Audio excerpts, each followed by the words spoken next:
Hi, everybody. Welcome to our Tuesday night Zoom call. It is Tuesday, October 27th, 2015, and this is a topic that is so close to my heart, reaching our full potential. And one of my best pieces of advice I was given that when we step into the role of being a coach, whether it be a health coach or helping somebody else grow their business, we step into this being a mirror for what's going on. So we learn more about ourselves than we ever could teach anybody else. And it's not for the faint of heart. You really are able to learn more about yourself by helping others. And one of the traits or habits that of a transformational leader is we seek growth and we embrace obstacles as the way. So oftentimes we look at obstacles and they can derail us. But being a coach, being an entrepreneur, it is something that comes as part of the process. And not only that, but if you can think about some of the things in your life that are the best things ever, that they came as a result of some kind of disappointment. I mean, isn't that true? I mean, me being a health coach is a result of all the struggles I had with my weight. And so I couldn't imagine, doing anything different. So we're going to open up. So a lot of you that are on a personal growth journey, you love to read and learn more about yourself. And some of us resist it too. So I'm going to open up. Nicole, are you here? Because I learn more hearing about you listen to something every single day while you exercise. And it's so fun to watch you not only learn about things, but also to embrace them as part of your life as habits. So tell us what you're fired up about now. Excellent. Okay. Well, as many of you might know already, I am not a reader. So I have Audible downloaded on my phone. I'm a huge fan of Amazon and Amazon Prime. So I commit $15 a month, probably now for the last almost 2 years. That at first I thought, $15 a month? I don't know if I'm actually going to read that much. But what it does is it commits me to reading at least one book a month. And so I've definitely gotten my money's worth, and listening to it over and over again, something that I'm learning, is just really helpful for me to be able to regurgitate it back out. And the more I'm able to listen, then I can apply it to my life. So the book that I'm reading this month, I think it was my second year at the Take Shape for Life conference or convention in the summer. We had Robin Sharma come. And Robin Sharma is the author of The Monk Who Sold His Ferrari and The Leader with No Title. And he is just fantastic. He totally speaks to me. So I think I was talking to one of you yesterday and I said, he totally does not speak to me. But he speaks to me because he's very simple, and he comes from very humble beginnings. And he is not full of himself, and he just has a lot of really great one-liners. And I love one-liners. They help move me forward in my life. I can memorize little one-liners. So the book that I downloaded this month is called Extraordinary Leadership. And it really is only, I'm looking it up, I think 1 hour and 40 minutes long on the Audible. So it's not long. I probably have listened to it 5 or 6 times already. So it is a really great way to get your cardio in. You just listen to your Audible and do your cardio. So, but I just wanted to share a couple things that really have spoken to me this month, because I've been known to think that I might be right often. I don't know if any of you have this in your life, but I've been known to think that most of the time. But one of the things that I strive for is, if don't think I'm right, to keep my mouth shut. But I do know that I do fail in my words, and I ask your forgiveness to any of you that I have done that to. But what Robin Sharma talks a lot about that speaks to me is about discipline and about doing what's right. And I'm like, ooh, I love the word right. there's a little bit of, that righteous feeling of doing things because it's right. That's just the right thing to do. And so as we're developing our going through personal development and working on our character, we do it because it makes us better for who we are today. And being a better person who today makes us better in our business. So we don't become a better person for our business or so that we can get more clients, but we work on personal development and become a better person today so that we can just impact our world and be a better person. And out of that, the reflections of that, the ripple effect of that is that our business grows. And so those things do end up going hand in hand, because as we grow as people are drawn to us, they're inspired by us, they want to be like us, and that's why we learn and grow. And my motto is always that I want to be better tomorrow than I am today. I don't want to be stuck in this place of complacency, because that breeds ineffectiveness. And so I want to live every day that I can as effectively as possible, not only for myself, but for my family and for my friends and people in my life. So, Robin Sharma talks in his book and gives a lot of, point 1, point 2, goes through some of that. And I don't even know what it looks like on paper, obviously, because I'm listening to it. So I have no idea. But I wrote a couple notes that I wanted to share. But he talks about leaders doing the right thing. And the right thing is not always easy. But leaders don't do, he says, leadership is not about doing the easiest thing each day. It's about doing what's right. The price of discipline is always less than the pain of regret. And so as you're thinking about how the things that, I'm sure we all have these to-do lists, and like, I really want to work on this or grow in this. And we often will look back at that and go, oh man, the year is over, the month is over, whatever it may be. And then we have this regret that we didn't do it. We didn't go after what we wanted to go after. And let's face it, we are in a transformation business, right? And so we're all trying to work on transforming ourselves. So namely our bodies. So of course, Robin Sharma totally is all about the 5 o'clock club. So when my alarm goes off at 4:30 every morning, I do not whoop whoop like a lot of you probably think I do. I do have a little hard time getting up, but I have to be disciplined, because doing what's right is not always easy, right? So he goes through 6 things that I just wanted to share, and have a little story, and I'll wrap up. But he says, number 1, you get up early. You hold yourself accountable to a world-class standard. You articulate your goals. Live your days with a rare sense of passion, focus, and joy. Celebrate people, and take the time to nurture your mind and develop your character. And when you live that way, people will be drawn to you. I love the saying that says, if you set yourself on fire, the world will come to watch you burn. So that is the whole point, right? That we are inspiring people around us to live a life of transformation. So I had in thinking about how do we apply this in our business as we're growing as people and growing in our character, it really comes out of, as we're nurturing and feeding our soul and feeding our heart and becoming better people, there's the saying that goes, out of the heart, the mouth speaks. So if you're speaking words that are not coming across the right way to people, we need to assess our heart, the things that are going on inside there, because that out of the heart, the mouth speaks. And so when we're talking to somebody and we're getting a lot of objections about cost and about sincerity or feeling like we're selling or all of these things that really end up getting in our way, we really have to reassess, like, what's going on in our heart? Are these things that I'm really having a problem with? Because if that's what people are receiving, then I really need to take a minute and assess me. So I gave an example the other day to one of my coaches about when someone says, oh, what program are you doing? Or I want to know more about your program. How do we respond?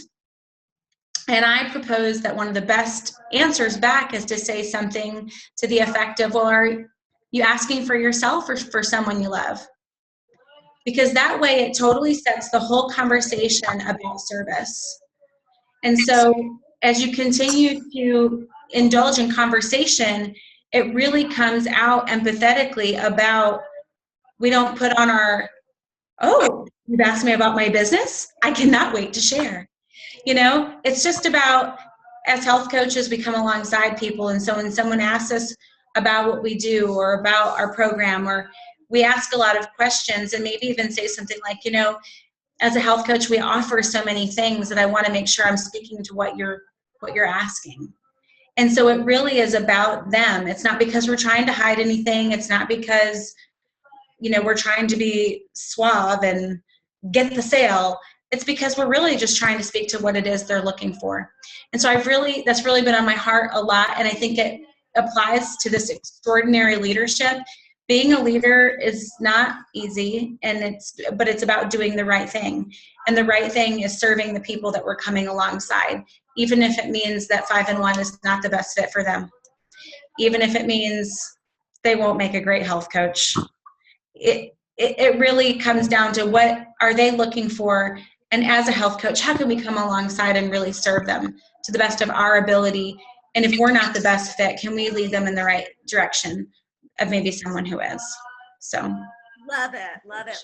And especially if they're on your team, then it's even better that they can stay within your team. So I always look for personal trainers, nutritionists, people in the field that I can refer people to on my team.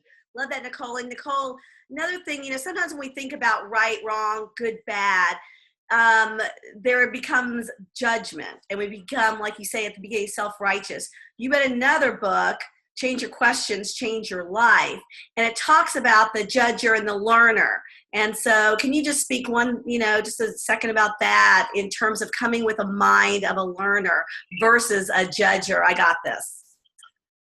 I think a little bit ago I did post the choice map in Team Palace, and that's really helpful. I have to say, this is something that I continue to work on a daily basis, because when you come to the table with, I still have something that I need to learn versus something that I already know and making a judgment or making an assumption, we end up getting going towards the wrong path.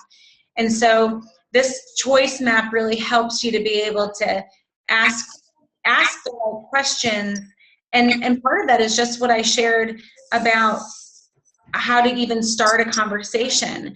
And when you're talking to people about what's going on in their life and where they're from and what do they do, it's really for the intention is that we're asking questions for the purpose of getting to know them. And if the conversation goes somewhere, that's great, but we're not making assumptions, we're not making a judgment call. We're really just changing the question that we have in order to best serve the person that we're talking to. So that is a really great book. I'll go ahead and post the choice map again in Team Palace. But I highly recommend commit yourself to reading at least a book a month. Even better that you do it on Audible so you get your cardio in daily. I love it. Nicole, thank you so much. And and there's so many things on YouTube. Robin Sharma has free YouTube videos. They're 10 minutes while you're making your coffee in the morning. Put it on your iPad. I do it every single morning. And so it doesn't matter. One of the things we learned at Sundance is that the bigger your business grows, the bigger a leader you get, the more questions you have, the more challenges you have, and the more you need to grow.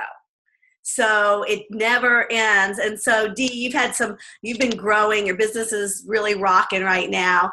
And you had a great opportunity to be on TV the other day.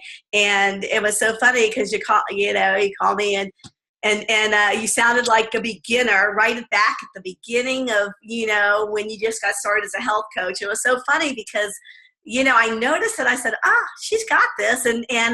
But you said the fear kicks in, the unknown. And of course it's a brand new thing. And we always have it. So can you share how you got through that? Oh yeah, absolutely. It was a situation that kind of surprised me, my own thought process and behavior, that I kind of slipped back into old old thoughts, and it was just kind of crazy.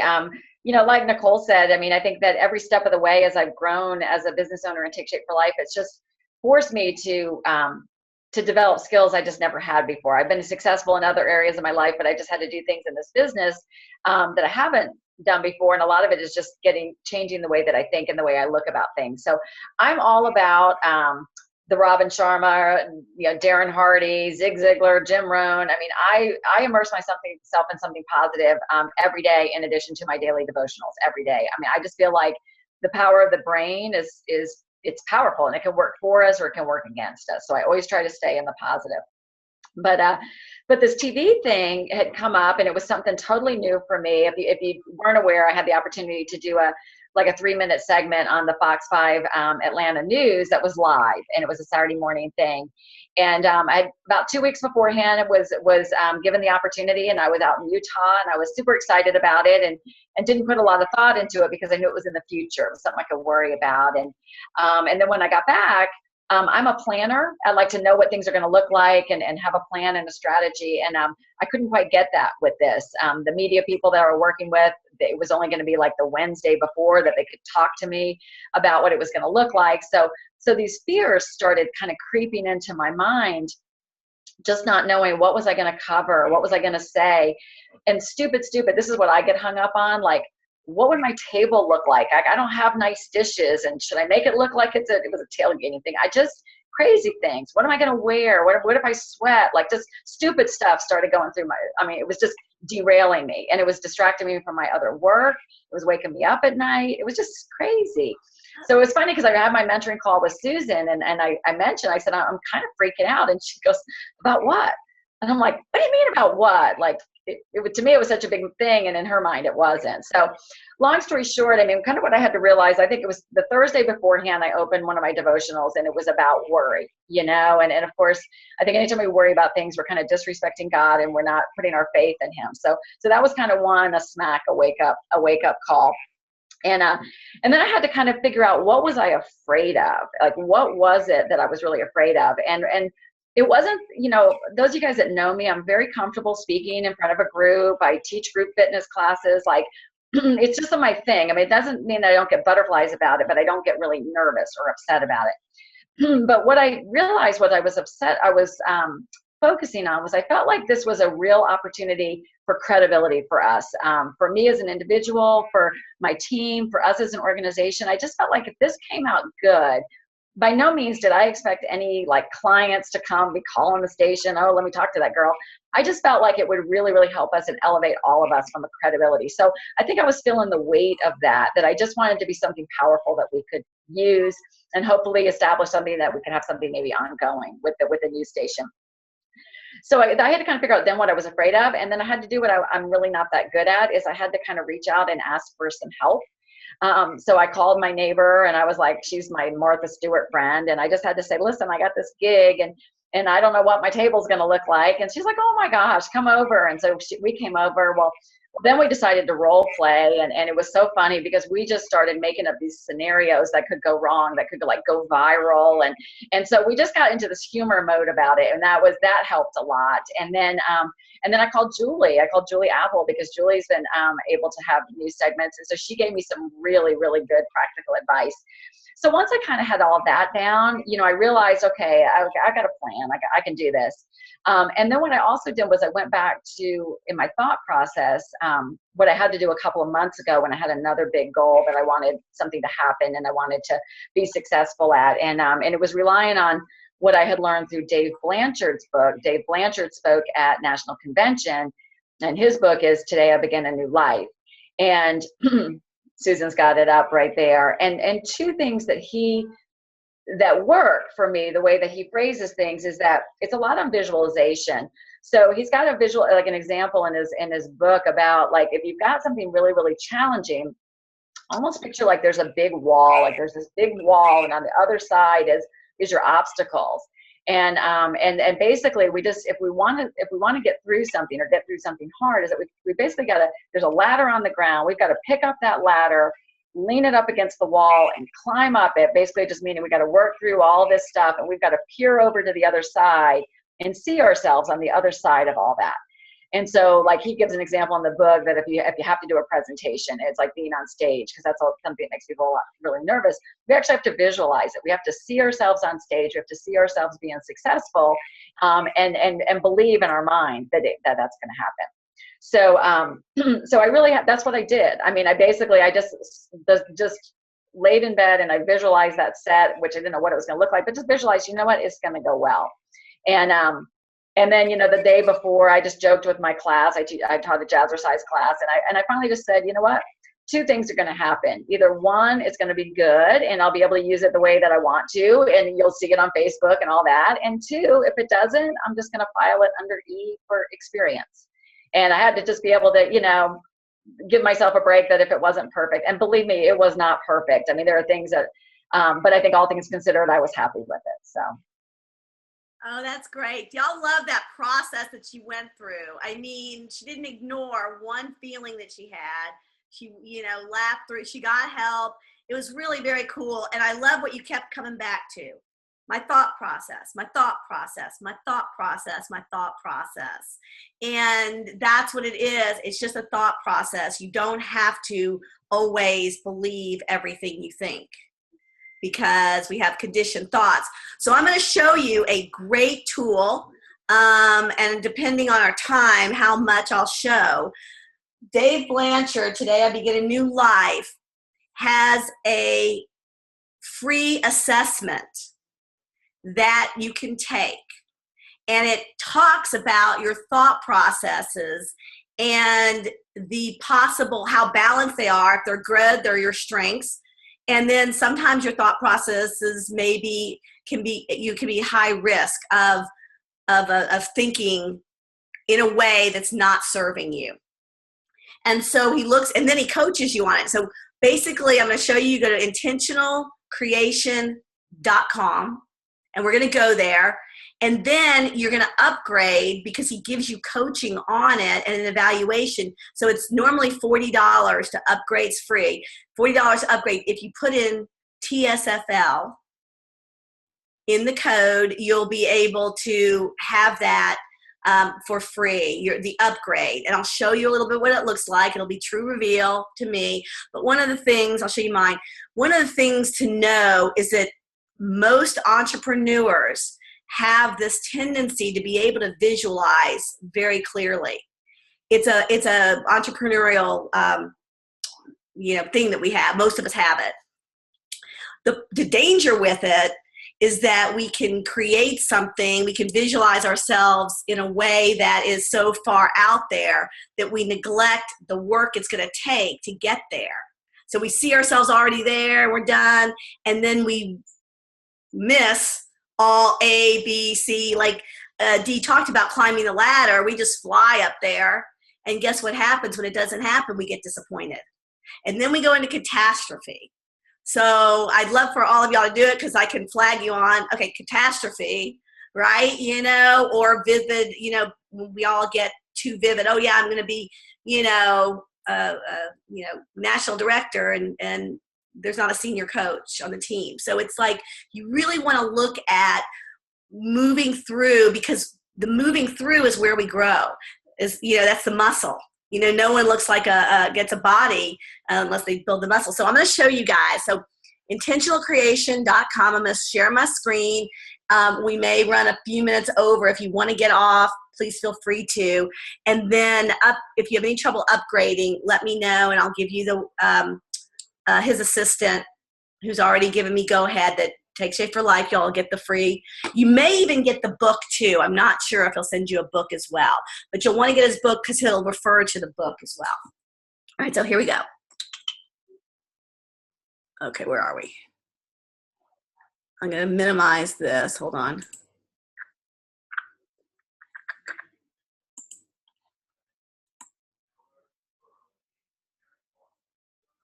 Sorry.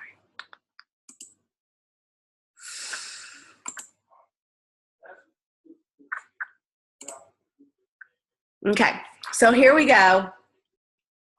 This is intentionalcreation.com. And then we don't have time, but I was going to have you, have him, I was going to show y'all, because he speaks to you. Where are we? So click on this and I'll tell you about, what this assessment is all about.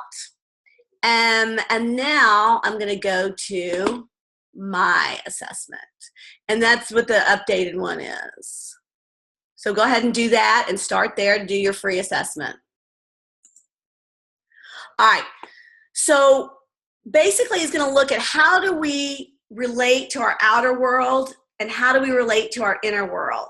So I'm going to start with my good.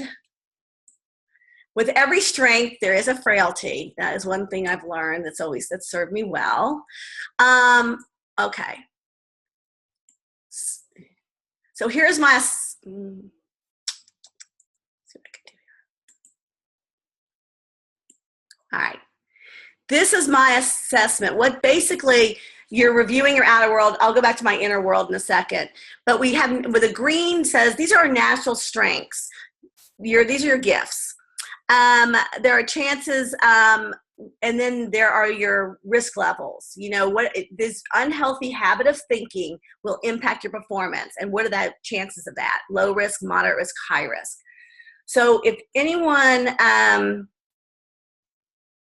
so this is thoughts about other people, connecting with other people, and, embracing uniqueness, valuing physical, honoring their values and beliefs, freedom from prejudice, assessing poor performance, assessing people's challenges. Okay, so this is like a ungodly perfect score.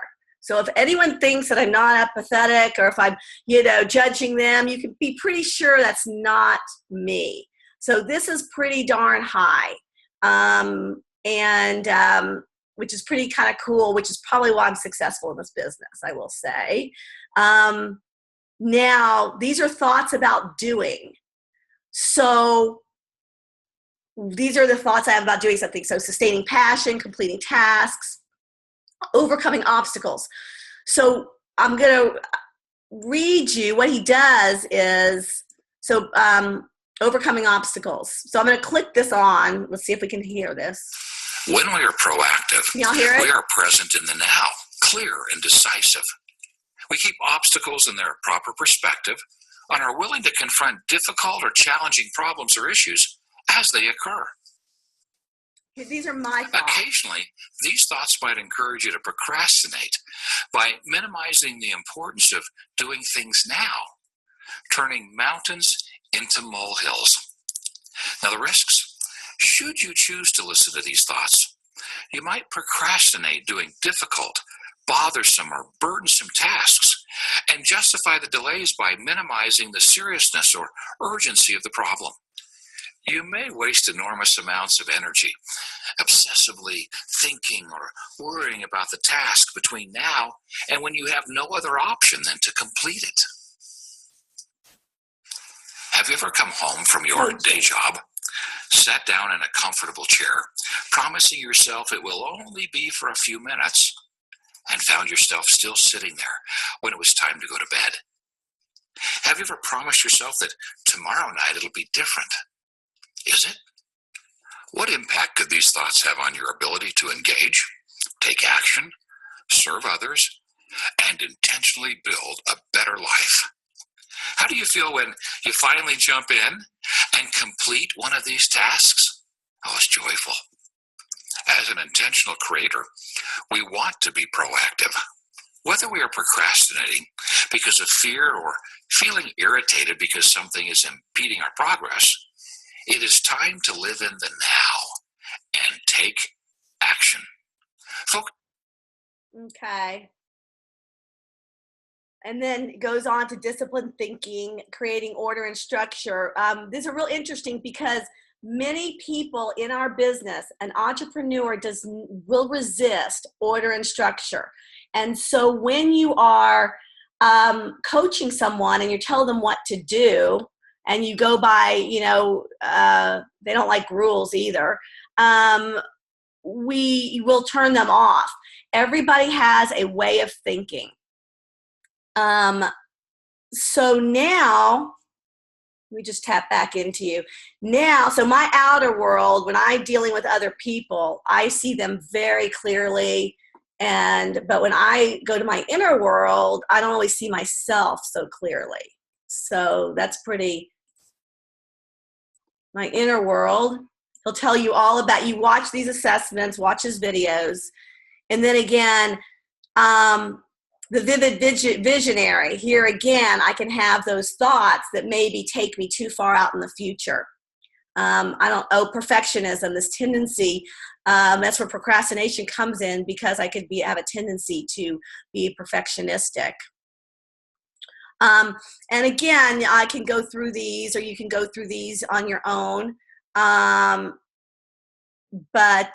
this is conditional, like kind of more judging myself on what I accomplish versus just what the infinite worth I see in other people. I don't always do myself. So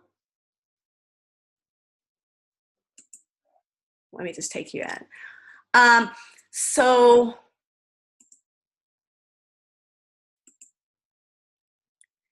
was that helpful? Does anyone have any questions about that? Do you want to unmute? Can unmute if you have any questions about it.